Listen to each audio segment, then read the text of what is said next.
الحمد لله وكفى والسلام على عباده الذين اصطفى والصلاة والسلام الأتمان الأكملان على النبي المجتبى وعلى آله وصحبه ثم من اقتفى. أما بعد، هذه رسالة نصح وتوجيه، رسالة أخوة ومحبة من أخ إلى إخوته الباعة والمشترون في ظل هذه الأيام التي تشهد رواجا اقتصاديا في شراء أضحية العيد، فهناك تاجر وهناك مشتري.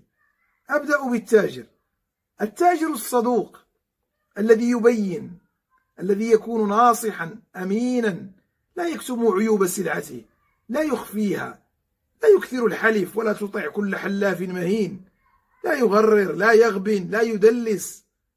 هذا لا شك أنه مأجور بإذن الله تعالى، فهو قد اقتناها بمال حلال، لا شك في ذلك، علفها، أحسن إليها، هيأها، يريد تقديم خدمة للمسلمين، يريد أن يوفر لهم أضحية العيد، يريد أن يهيئ لهم قرباهم إلى رب العالمين، ثم يريد مع ذلك الربح المادي، فنسأل الله عز وجل له أن يكون رابحا من الجهتين.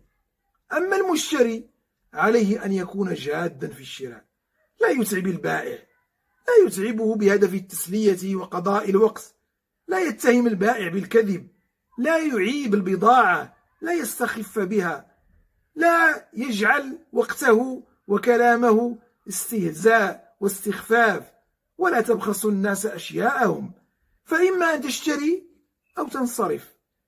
لا تستدين، لا تبحث عن الدين من البائع وتكون غير قادر على الوفاء، فكثيرا ما أوقع مشاكل بين الباعة وبين المشتري.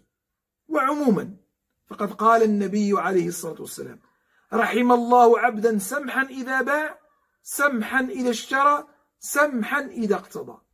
وقال عليه الصلاة والسلام: البيعان أي البائع والمشتري بالخيار ما لم يتفرقا، فإن صدقا وبينا بورك لهما في بيعهما، وإن كذب وكتم محق بركة بيعهما.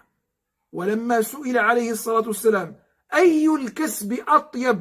قال عليه الصلاة والسلام: عمل الرجل بيده، وكل بيع مبرور.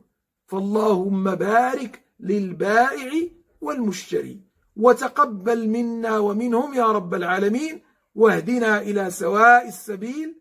وصل اللهم وسلم على سيدنا محمد وعلى آله وصحبه أجمعين.